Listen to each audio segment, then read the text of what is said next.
Hello बच्चों, नमस्ते। कैसे हैं आप सब लोग? उम्मीद है शानदार, जिंदाबाद, जबरदस्त होंगे। आरआरबी एनटीपीसी की जो मैं कहूँगा कि जो डेट थी, जो हमारी एक्सपेक्टेशंस थी, उन सबसे अलग ऐसी डेट आई है कि भाई ये तो एग्जाम कभी भी करा सकते हैं।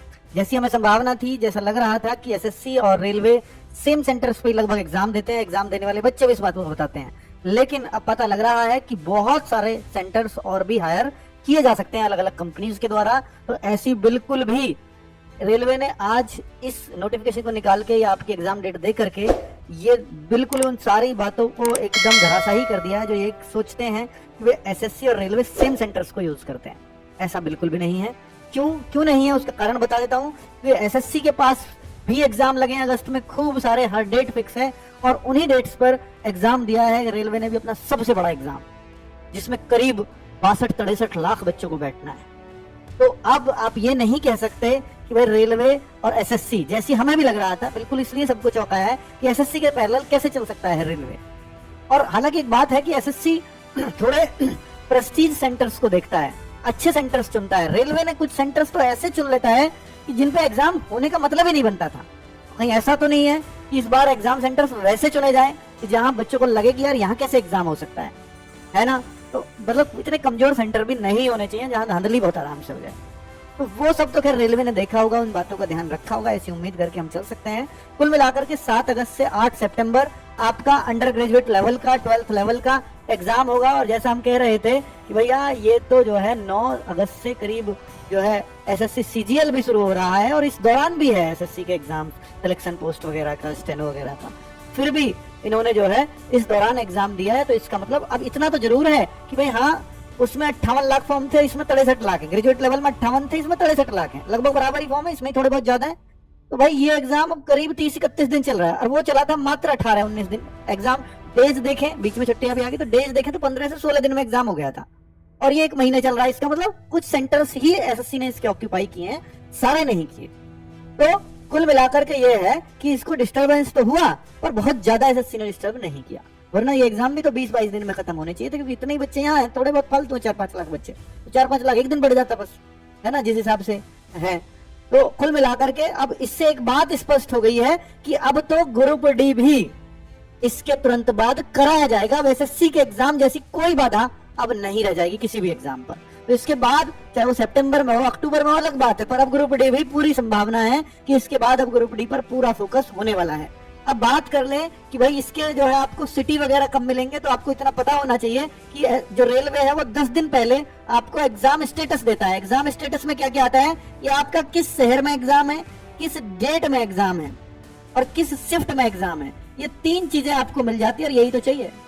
ठीक है, तो ये जो है स्टेटस इसको बोलते हैं। स्टेटस आपका 10 दिन पहले आपका आ जाता है। सोचिए 7 अगस्त को जिनका एग्जाम है उनको ये बात 27-28 जुलाई को पता लग जाएगी। 27 और 28 जुलाई आपके सर, जिनका 8 अगस्त का हो सकता है 7-8 अगस्त के इन दोनों इस डेट में ही आ जाएं। फिर ऐसे ही होगा कि 9 अगस्त 10 अगस्त जिनका पेपर है 1-2 दिन बाद ऐसे सबके स्टेटस आते शुरू हो जाएंगे। ऐसा ही सेम ग्रेजुएट लेवल में इन्होंने किया था। मैं आपको प्लान भी बताता चलूंगा भाई किस तरह से आप अपने इस 1 महीना जो अब आपको मिला है, 1 ही महीना मिला है, इसको कैसे बेस्ट यूटिलाइज कर सकते हो। ठीक है, वो चीजें भी मैं बताता चलूंगा आपको ताकि आप अपनी तैयारी को बेहतर रूप दे पाए। कुल मिलाकर के 63 लाख फॉर्म है, जबकि उसमें 58,40,000 फॉर्म थे, यहाँ 63,26,000 फॉर्म है। तो इसमें भीड़ ज्यादा है। वहाँ 8,000 वैकेंसीज थी जब 58 लाख फॉर्म थे ग्रेजुएट लेवल में, और यहाँ 12th लेवल है तो यहाँ पर मात्र 3,000 वैकेंसीज है और 63 लाख फॉर्म है। तो यहाँ कंपटीशन काफी बड़ा होने वाला है। हालांकि इसमें एब्सेंट ज्यादा रहेंगे, उसमें कम रहे थे, उसमें एब्सेंट कम रहते हैं और इसमें थोड़ा ज्यादा एब्सेंट रहेंगे, क्योंकि 12th वाला बच्चा फॉर्म तो भर देता है, फिर देखता है इतना कंपटीशन है यार, मेरा तो वैसे ही नहीं आना, तो फिर वो एग्जाम देने भी नहीं जाता। यहाँ एब्सेंट हमेशा ज्यादा होता है। अब मैं आपको कुछ पॉइंट्स के जवाब दे रहा हूँ कि एग्जाम का जो लेवल है वो ग्रेजुएट वाले के मुकाबले कैसा रहेगा। इस सबके मन में सवाल आता है कि भाई अब सर इसका लेवल कैसा रहेगा। अगर मैं आपसे बोलूं तो मेरे भाई इसमें 3 चीजें आती हैं, एक मैथ आता है, रीजनिंग आती है और जीएस आती है। मैं आपको बताता चलूंगा, लेवल को जान लेना भाई ये बहुत जरूरी है आप लोगों के लिए, ताकि आप सही जगह प्रयास कर सको, अपनी मेहनत को सही जगह लगा सको।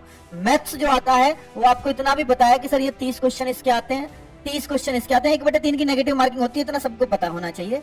40 क्वेश्चन, ये टोटल 100 क्वेश्चन आते हैं जिनके लिए आपको 90 मिनट्स दिए जाते हैं। तो 90 मिनट्स मिलेंगे और 1/3 की नेगेटिव मार्किंग होगी। ठीक है, ये नेगेटिव मार्किंग एसएससी से कहीं ज्यादा खतरनाक होती है। कभी भी एसएससी में टियर 1 में 1/3 की नेगेटिव मार्किंग नहीं होती। अब अगर मैं बोलूं कि भाई यहाँ पर पेपर का लेवल कैसा आया था, तो लेवल मैं आपको बताने जा रहा हूँ। यहाँ पर तो मैथ्स जो है 30 क्वेश्चन में जैसा ग्रेजुएट लेवल में आया उससे आसान ही मैथ देखने को मिलेगा, क्योंकि ऐसा कभी नहीं हो सकता ग्रेजुएट लेवल में आसान पेपर आ जाए, क्योंकि ये भी तो सीबीटी 1 है ना, ये भी तो 2 सीबीटी होंगे। अगर पेपर एक ही होता फिर तो मुश्किल आ सकता है 12th लेवल में भी, लेकिन अगर पेपर उसके जैसा ही स्ट्रक्चर है जैसा ग्रेजुएट लेवल में था, तो ऐसा कोई भी चांस नहीं है कि मैथ्स उससे ज्यादा मुश्किल पूछा जाए। अब मैं आपको ग्रेजुएट लेवल का बता दे रहा हूँ कि वहां अगर मैथ्स बच्चे ने किया है, बहुत होशियार भी नहीं है, बहुत होशियार तो 30 ही करेगा, लेकिन 27-28 एवरेज बच्चा कर दे रहा था, तो आप 27-28 इसमें करके आओगे। रीजनिंग 27-28 बच्चा आराम से कर दे रहा था। अब आप कहोगे सर ऐसे कैसे हो जाएगी, तो भाई अब पेपर आ चुके हैं, आंसर की आ चुकी है, कल ही आई है। अच्छी बात यह है अब आपके सामने पेपर है, पुराने वाले सारे जो अभी हुए ग्रेजुएट लेवल के, पुराने क्या 24 को खत्म हुआ एग्जाम, कल ही आंसर की आई है। आप देखिए, आपको पता लग जाएगा यार मैथ्स रीजनिंग में दम ही नहीं है। और मैं इतना कह सकता हूँ कि इससे मुश्किल आएंगे नहीं, क्योंकि भाई ग्रेजुएट लेवल था पहले वाला और ये 12th लेवल है, इतना तो कोई भी सोचेगा ना कॉमन सेंस से। पेपर बनाने वाला भी ये बात तो दिमाग में उसके में भी रहती है। अब बात है जीएस की। जीएस पिछले वाले ने बच्चों को अच्छे से रुलाया है, मतलब 40 में से 15 से 20 क्वेश्चंस जो बच्चा कर पा रहा है ना इसके बीच, वो अपना स्कोर अच्छा मान रहा है। और कल आंसर की आई है तो और फिर डाउन आ गए हैं बच्चे, क्योंकि अब तक तो पेपर नहीं था हाथ में, क्या इस चीजें ऐसी गलत। तो 15 से 20 का स्कोर भी अच्छा स्कोर माना जा रहा है 40 में से, सोचिए आप। तो इसका मतलब जीएस इस बार भी परेशान करेगी। मैं ये मानता हूं कि इससे थोड़ी सी आसान देंगे अंडर ग्रेजुएट लेवल में, ग्रेजुएट लेवल से थोड़ी आसान तो रहेगी, पर ऐसा नहीं है कि उतनी आसान रहेगी कि सब कर जाएंगे। तो जीएस ही परेशान करने वाली है आपको भी। अगर मैं यहाँ बोलूं सर ऐसा जीएस में क्या आ गया था, अब 40 में से आप ये सोचिए कि 15 से 18 क्वेश्चन तो करंट अफेयर से आ रहे थे। सर ये तो अच्छी बात है, यहाँ तो ज्यादा हो जाना चाहिए करंट अफेयर से, तो ये तो ज्यादा होना चाहिए ना भाई। 15-16 का अगर आ रहा है तो फिर तो पेपर अच्छा आसान माना जाएगा। पर करंट अफेयर्स ऐसी थी, बच्चे कह रहे हैं सर पल्ले ही नहीं पड़ रही, पता ही नहीं लग रहा, हवा नहीं लगने दे रही करंट अफेयर्स। इसने बहुत रुलाया है बच्चों को, ठीक है। और मतलब ठीक है भाई, चलो भाई अभी आप कहते हो सर ये मुश्किल है, इस बार बच्चे पता है पूरा फोकस इसको पढ़ने पे देंगे। और मुझे जो लगता है कि हो सकता है ये चेंज देखने को मिले। आपके सर रेलवे में तो चेंज नहीं मिलता देखने को ज्यादा, हाँ जैसा ट्रेंड उन्होंने पहले दिन फॉलो किया इस 12th लेवल में वैसा लास्ट तक फॉलो रहेगा, ये बात बिल्कुल सही है। जो बच्चा 7 अगस्त को पेपर देगा और जो बच्चा 8 सितंबर तक पेपर देगा, उन दोनों में ट्रेंड में बहुत अंतर नहीं मिलेगा। तो 7 अगस्त को पेपर देने वाले बच्चे को नहीं पता उसको उसके साथ क्या होने वाला है, इसलिए उनको नॉर्मलाइजेशन में हमेशा फायदा मिलता है। लेकिन 8 अगस्त से जो बच्चा 9 अगस्त को जो जाएगा उसको पता रहेगा कि इस पेपर में ऐसा ऐसा आया है, तो मुझे भी वैसी वैसी चीजें फॉलो करके जानी है, और वो फिर एक जैसा चलता है रिदम। सेम ग्रेजुएट लेवल में भी हमने देखी। पर कोई ये सोचे सर ग्रेजुएट लेवल में करंट अफेयर्स इतना आया तो यहाँ भी इतना आना जरूरी है क्या? नहीं, मुझे लगता है ये सब चीजें ट्रेंड चेंज होगा, क्योंकि देखो एनटीपीसी का पहले से ट्रेंड रहा है कि साइंस को भर के पूछता है, लेकिन इस बार साइंस भी बहुत खास नहीं पूछी गई है। साइंस को पहले से भर के पूछता था 10-15 क्वेश्चन जो करंट अफेयर्स में लिए जगह, इतने क्वेश्चन साइंस के हुआ करते थे, लेकिन अब साइंस को इसमें जगह नहीं मिली है ग्रेजुएट लेवल में। क्या पुराने ट्रेंड पर वापस आ सकता है एनटीपीसी? जी बिल्कुल आ सकता है। इसमें कोई मतलब हर संभावना को आपको लेकर के चलेगा, पर ऐसा मत सोचिएगा कि जो है आप साइंस को लेकर के ही ना चले या साइंस को पढ़े ही नहीं, ये आपकी बड़ी गलती हो सकती है अगर इस तरह से किया। तो पढ़ना आपको बैलेंस बनाकर ही पड़ेगा। मैं बताऊंगा कि जीएस पर क्या करना है लास्ट में। तो एग्जाम का लेवल मैंने आपको समझा दिया है कि जीएस थोड़ी सी परेशान करेगी, क्योंकि कर रही थी इस बार। तो जरूर करें, क्या चीज जरूर करें, तो मैं आपको एक ईमानदार सलाह देना चाहता हूं मेरे भाई, कि अभी आपकी जितने भी पेपर आए हैं उनको प्लीज एक बार गो थ्रू हो जाइएगा सब में। जीएस में भी आप ये छाटिए, वैसे तो हमने भी यूट्यूब पे आके बताया कि पॉलिटी से ऐसे क्वेश्चन आए हैं, इतने क्वेश्चन फिक्स आए हैं, इतने साइंस आए हैं, इतने करंट अफेयर्स आए हैं, वो सब कुछ हम बता चुके हैं कई वीडियो में। लेकिन अभी आप देखेंगे पेपर को तो जीएस को कहां से पूछ सकता है, क्योंकि पेपर तो वही संस्था करा रही है, वही कंपनी करा रही है, और एनटीपीसी के नाम से ही हो रहा है। वो बात अलग है कि ये ग्रेजुएट लेवल का हुआ, ये अब अंडर ग्रेजुएट लेवल का है। हाँ, पेपर के लेवल में थोड़ा सा वहां अंतर देखने को मिलेगा, पर जो ट्रेंड क्वेश्चंस का ट्रेंड है वो बहुत कुछ सिमिलर मिल सकता है। तो इसलिए आपको वो सारे पेपर देखने चाहिए कि भाई मैथ रीजनिंग में मैं वहां कितना कर पा रहा हूँ इन पेपरों से, तो आप यहाँ भी बहुत आराम से करेंगे, क्योंकि इससे आसान तो मिलेगा मैथ रीजनिंग। अब बात है जीएस, तो जीएस में वो कितना चेंजेस करेंगे वो देखने वाली बात होगी। मॉक टेस्ट में कितना स्कोर हम टारगेट करें, ये बहुत बड़ी बात है बच्चों, कि मॉक टेस्ट में आपको कितना स्कोर टारगेट करना चाहिए। तो अभी आप देखेंगे, मैं अभी एक कट ऑफ का वीडियो बनाऊंगा, उसमें मैं एवरेज स्कोर दिखाऊंगा इन एनटीपीसी वाले बच्चों का जो ग्रेजुएट लेवल में करके आए हैं। उस हिसाब से आप अपना मॉक टेस्ट का टारगेट स्कोर सेट करें। वैसे मैं आपको बता दूं कि इस बार बच्चों को जो है पहुंचना 70 स्कोर कर पाना थोड़ा मुश्किल लगा है। पिछली बार बच्चे आराम से मतलब 80-80 भी करके आ रहे थे एनटीपीसी में, जब पहले कभी एनटीपीसी हुआ था। लेकिन अब 70 छूना बहुत भारी पड़ गया है। वो बात अलग है, नॉर्मलाइज होकर के ये भी लोग 80 82 85 तक पहुंचेंगे, लेकिन 70 स्कोर कर पाना इस पेपर में जो अभी हुआ था मुश्किल हो रहा था बच्चों को, जबकि मैथ रीजनिंग वो 27-28 कर दे रहा था तब भी। तो जीएस इस तरह की थी, ठीक है। तो आप, मैं ये कहूंगा कि ऐसा ही ट्रेंड अगर रहा तो आपको 70+ टारगेट मॉक टेस्ट में करना चाहिए जरूर, ठीक है। चलिए, तो मॉक टेस्ट कितने लगा करके जाएं? मैं तो कहता हूं भाई हर रोज लगा लो अगर अवेलेबल है तो वैसे तो हर संडे हम लोग भी आपको प्रोवाइड कराते हैं इसके मॉक टेस्ट, कि जो अभी पैटर्न आया बिल्कुल उसी पैटर्न पे, जैसे 5 तारीख से शुरू हुआ था, 5 जून से पेपर, और 5 जून को हमने एक स्पेशल मॉक टेस्ट इस वजह से तैयार किया कि आज कैसा ट्रेंड फॉलो हुआ बच्चा देख लेगा, जिसका 6 में एग्जाम है, जिसका 7 में एग्जाम है। स्पेशल मॉक के नाम से वो चलाया था और बच्चों को उसका बड़ा फायदा हुआ। सर बिल्कुल ऐसा ही पैटर्न फॉलो हुआ जैसा उस मॉक में था।